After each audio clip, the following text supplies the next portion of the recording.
Une liste rouge des espèces menacées, est-ce que vous connaissez? Eh bien, peut-être pas. Il s'agit d'une démarche bien particulière qui vise à obtenir un inventaire le plus complet sur la biodiversité de la région en engageant des états des lieux sur un maximum de domaines de la faune régionale. Bonsoir Aymeric Gnonnet. Bonsoir. Vous êtes le correspondant local de l'Office des données naturalistes du Grand Est qui, entre autres, édite ces listes. Alors concrètement, c'est quoi une liste rouge? Une liste rouge, c'est une liste d'espèces animales. On va attribuer un degré de menace à chacune de ces espèces, de la plus menacée à la moins menacée, en fonction de critères bien précis.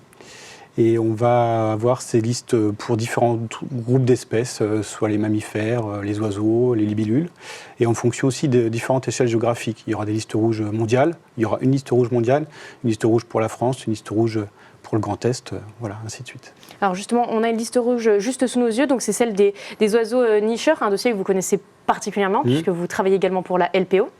Alors, comment on crée une liste rouge? C'est un inventaire. Comment est-ce qu'on le réalise, cet inventaire? Eh bien, c'est un inventaire en fait qui consiste à compiler toutes les données existantes pour essayer de voir comment les espèces évoluent. Donc, on essaye de savoir si telle espèce a régressé au niveau des effectifs, au niveau de la zone de répartition. Et on va faire une compilation des données. On va aussi travailler avec un réseau d'acteurs. On va travailler avec le plus grand nombre possible des naturalistes et d'autres acteurs. Et donc, c'est cette confrontation des idées, des jugements qui va faire qu'on va attribuer justement tel ou tel degré de menace. Et après, cette liste rouge va être validée par des partenaires extérieurs, le CCRPN ou par l'UICN, qui est l'Union internationale pour la conservation de la nature.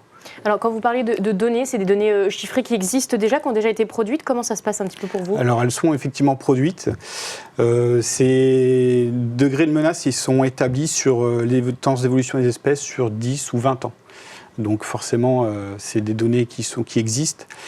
Pour les oiseaux, par exemple, on a un réseau qui est assez performant, qui s'appelle le suivi temporel des oiseaux communs, le STOC. Donc on va faire à peu près 1000 points d'écoute, que ce soit des bénévoles, bien souvent par les bénévoles naturalistes, justement. À l'échelle de la région Grand Est, on va les refaire tous les ans au même endroit, à la même époque. Et en fonction des espèces qu'on va contacter, on va savoir si telle espèce a diminué ou telle espèce a augmenté.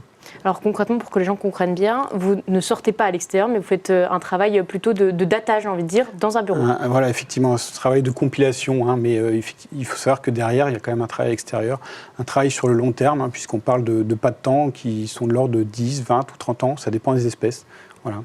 Et donc, vous avez des critères particuliers. Quels sont ces critères qui permettent de dire qu'une espèce est menacée ou non? Alors, déjà, au niveau de la liste rouge, on a trois critères principaux. On a trois catégories principales. Les espèces qui sont sur la liste rouge, on a des espèces qui sont en danger critique de disparition. Par exemple, au niveau mondial, c'est le cas de l'orang-outan, par exemple, si on prend en compte les mammifères. Pour la Grand Est, ça va être le grand tétras. Donc ça, ce sont des espèces qui sont quasiment en voie de disparition. On estime que dans les années qui viennent, elles vont finir par disparaître. Et puis, vous avez des espèces en danger. Donc ça, ce sont les espèces qui ont des effectifs très réduits, comme la cigogne noire dans le Grand Est, où on a entre 50 et 100 individus reproducteurs. Ou alors des espèces qui sont en forte diminution, comme la tourterelle des bois, qui a régressé de près de 80% en l'espace de 20 ans. Donc ça, ce sont les espèces qui sont en danger. Et puis, vous avez des espèces qui sont dites vulnérables, donc c'est des espèces qui sont en régression, mais un peu moins importantes, ou qui sont en régression encore moins importante, mais dont les effectifs sont très faibles, comme le busard Saint-Martin, pour lequel il y a 500 couples nicheurs dans le Grand Est, sur les 3500 de la France. Et c'est une espèce qui est en régression, et donc c'est pour ça qu'elle est dans la catégorie vulnérable. Et donc c'est cette juxtaposition d'éléments chiffrés sur l'évolution des populations, et puis aussi l'évolution de la zone de répartition, qui va faire que telle espèce va être sur la liste rouge ou ne va pas être sur la liste rouge. Alors effectivement, on les voit au fur et à mesure défiler à côté de nous, ces espèces. Il y en a beaucoup, dont certaines qui sont connues, par exemple la chouette, chouette effraie, exactement. Concrètement, quand une espèce est en voie de disparition, qu'est-ce qu'on peut faire? Est-ce qu'on peut agir? Est-ce que ces listes peuvent permettre d'agir ou est-ce que c'est terminé? C'est justement le rôle de ces listes, c'est de pouvoir agir, de pouvoir focaliser les moyens sur les espèces qui sont les plus en danger.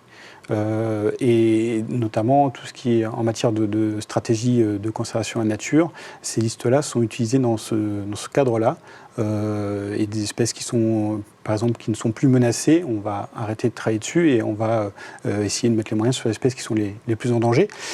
Et donc effectivement, actuellement, on réfléchit, suite à l'édition de cette liste rouge, à mettre en œuvre des mesures, à justement réunir les moyens pour essayer de protéger ces espèces. Alors, des espèces, donc là, il y en a quelques-unes parmi des milliers d'autres, j'ai envie de dire, puisque le but des listes rouges, c'est à la fin d'avoir un inventaire de 10 000 espèces, c'est ça ? Eh ben, un inventaire de toutes les espèces animales qui puissent exister. Alors pour certains groupes, c'est assez facile. Pour le cas des zoos, c'est assez facile parce qu'il y en a déjà pas mal d'historiques. Après, il y a d'autres groupes d'espèces pour lesquels c'est beaucoup plus compliqué. Il y a des listes rouges qui sont en train d'être réalisées pour les champignons, par exemple, au niveau national. Bah là, les experts de champignons, il n'y en a pas beaucoup. Donc c'est tout de suite plus compliqué à réaliser. Mais c'est vrai que les oiseaux, c'est généralement une des premières listes rouges qui sont réalisées. Puis après, il y a les listes rouges à l'échelle mondiale. Là, c'est encore plus compliqué de les réaliser, quoi. Ça prend combien de temps pour créer une liste rouge, notamment celle-ci, par exemple ? Là, on a mis à peu près 3 ans, quoi, entre le lancement et puis l'édition, plus la validation par les différents organismes. Ça a pris à peu près 3 ans. Et donc, vous continuez le travail encore aujourd'hui ? Vous êtes sur combien de listes pour terminer ? Alors, écoutez, oui, on continue le travail. Là, on est sur les mammifères qui sont en train d'être validés. Et puis après, on continue le travail justement en mettant en place les moyens de protection. Vous parliez de la chouette effraie, c'est par exemple, on va mettre en place une campagne de protection à partir de l'année prochaine, de mise en place de nichoirs, notamment dans le secteur autour du Der et de Saint-Dizier. On espère qu'on pourra trouver les gens qui seraient intéressés pour mettre des nichoirs chez eux, justement pour offrir un site de reproduction pour cette espèce qui fait partie justement des facteurs qui fait que l'espèce est de plus en plus en danger, parce qu'elle a du mal à trouver un endroit pour nicher. Eh bien, écoutez, on espère que ces gens vous suivront. Merci d'avoir été avec nous en tout cas. Merci.